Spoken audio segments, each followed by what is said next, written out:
कि हाथों में तलवार उठाना पड़ता है, दुश्मन की औकात दिखाना पड़ता है। और मेरे हुजूर के घर वालों ने जो कुर्बानी दी है मैदान करबला में, उसको याद करें और एक शेर देखें कि हाथों में तलवार उठाना पड़ता है।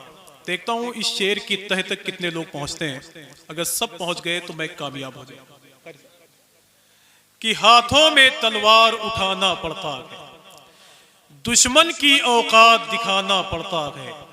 दीन पे चलना खेल नहीं है बच्चों का, सर देकर इस्लाम बचाना पड़ता है।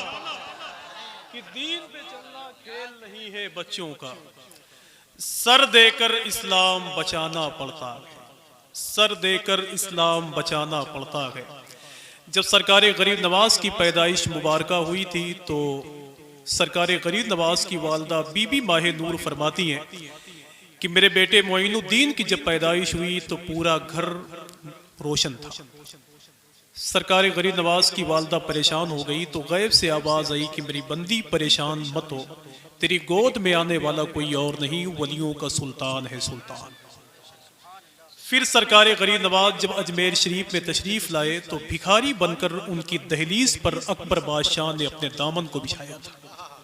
यही एक मफहूम है कि हाथों में तलवार उठाना पड़ता है। कहने वालों ने तो यहां तक कहा कि कड़कती धूप में चलकर वो छांव छांव आता है, वो सब कुछ भूल जाता है जो तेरे गांव आता है। मेरे ख्वाजा तुम्हारी बादशाहत का है क्या कहना, तेरे दरबार में अकबर भी नंगे पांव आता है। तो जितने लोग मोहब्बत करते हैं उनकी आवाज सुनना चाहता है कि हाथों में तलवार उठाना पड़ता है, दुश्मन की औकात दिखाना पड़ता है। दीन पे चलना खेल नहीं है बच्चों का, सर देकर इस्लाम बचाना पड़ता है।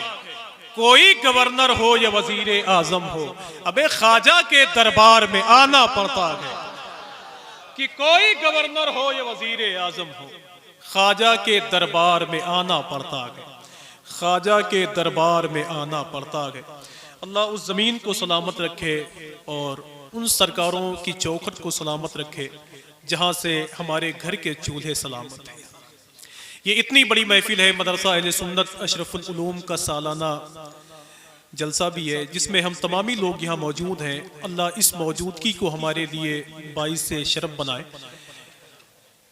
तो अगर आप बैठे तो मैं इंशाल्लाह अपने तमाम मेहमानों को आपके हवाले करता हूँ। हुजूर सैयद शबाब हुसैन साहब वो भी तशरीफ़ लाने वाले हैं। मुनादिर अहले सुन्नत हुजूर मुफ्ती अख्तर हुसैन साहब अलीमी वो भी तशरीफ़ लाने वाले हैं। सना खान रसूल मोहतरम सोहराब कादरी साहब वो भी तशरीफ़ लाने वाले हैं। मोहतरम शहनबाज गोलवी साहब यहाँ बैठे हुए हैं, उनको आपके हवाले करना है।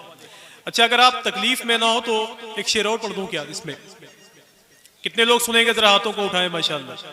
बस सुभान अल्लाह कहते रहें, बस है ना, सुभान अल्लाह कहते रहें। थोड़ी सी सुस्ती है कि बल के रहमत कोई आता है चला जाता है। जिस तरह ये जमीन है जिसने कलाम लिखा है, मैं चाहता हूं कि जैसे ये जमीन है बस इसी तरह आप बोलते रहें बस कि बल के रहमत कोई आता है चला जाता है, अपने दामन में छुपाता है चला जाता है।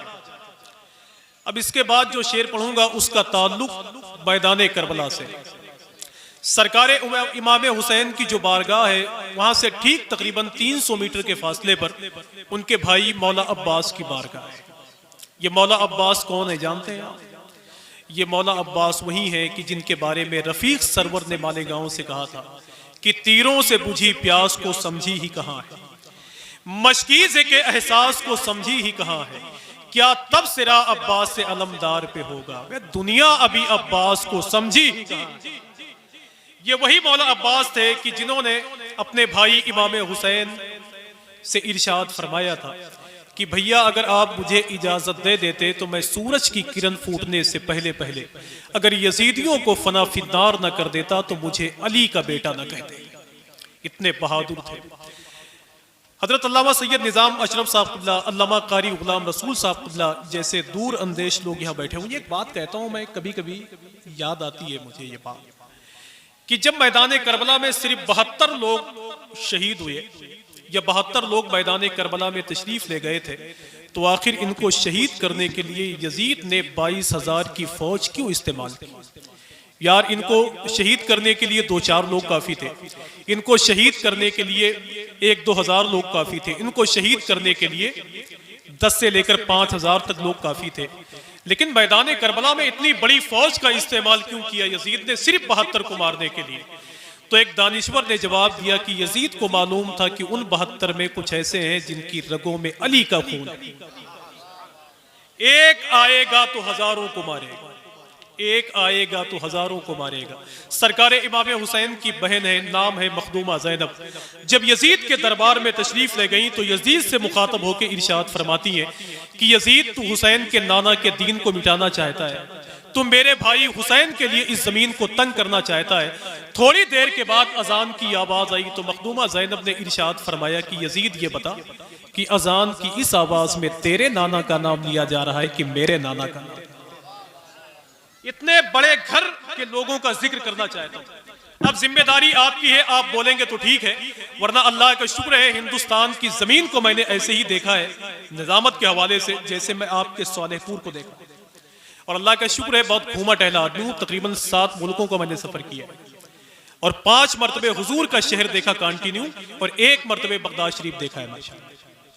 तो अगर आप बोलेंगे तो हो सकता है कि यह जमीन और करबला की जमीन थोड़ी सी कम हो जाए, और अगर आप नहीं बोलेंगे तो फिर आप कहीं नहीं जा पाएंगे। समझ रहे?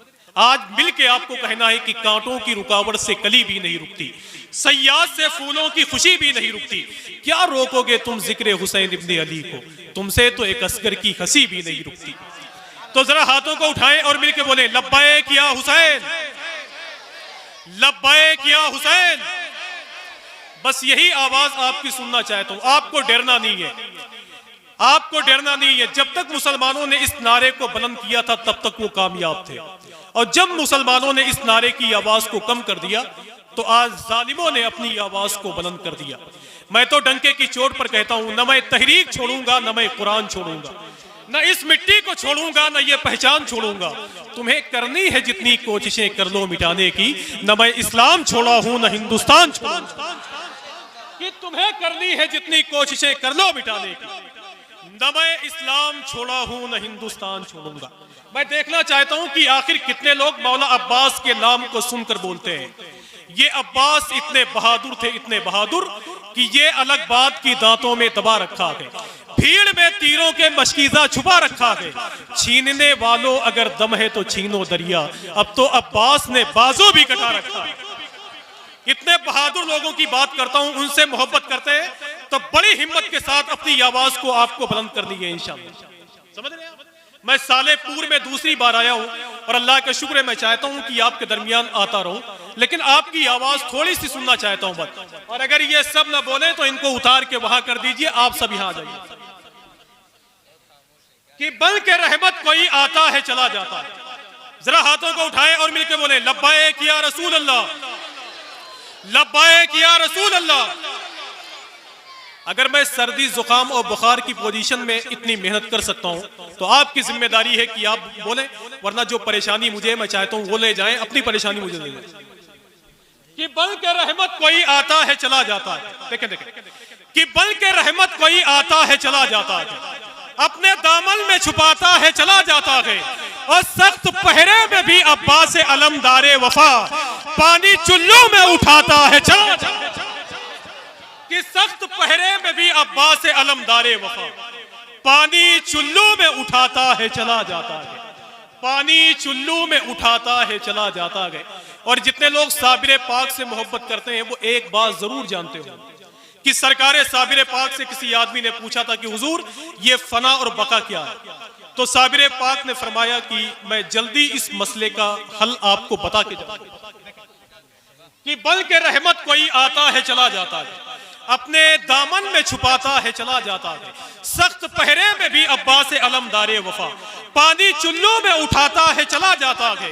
और मेरा साबिर वो वली है कि जनाजा अपना अबे खुद ही आता है पढ़ाता है चला जाता है। कि मेरा साबिर वो वली है कि जनाजा अपना खुद ही आता है पढ़ाता है चला जाता है। और जब भी गिरता हूँ चली आती है तैबा से मदद, कोई आता है उठाता है चला जाता है। आइए बहुत ही अदब और एहतराम के साथ यहाँ से लेकर वहां तक इतने खूबसूरत अंदाज में लोग बैठे हुए हैं, तो मैं गुजारिश कर दूं सना खान रसूल मोहतरम शहनवाज गोंडवी साहब, अल्लाह का शुक्र है उम्र तो बहुत कम है लेकिन आवाज़ बहुत अच्छी पाया है, जिसकी आवाज़ के बारे में लोग ये कहते हैं कि जब वो पढ़ते हैं तो शुगर और पथरी के मरीज को भी सुकून मिल जाता है। अब किसको किसको मिलना है ये फैसला इंशाल्लाह बाद में होगा। आइए नारों से इस्तकबाल कर लें और मेरे ख्याल से शहजादे सरकार गौसुल आजम पीर तरीक़त खतीब हिंदुस्तान हुजूर शाह अल्लामा सैयद शबाहत हुसैन साहब तशरीफ ला रहे हैं। मैं सबसे गुजारिश कर रहा हूँ कि खड़े हो जाए, नारों से इस्तकबाल कर लें। वो अजीम ज़ात तशरीफ ले आ रही है।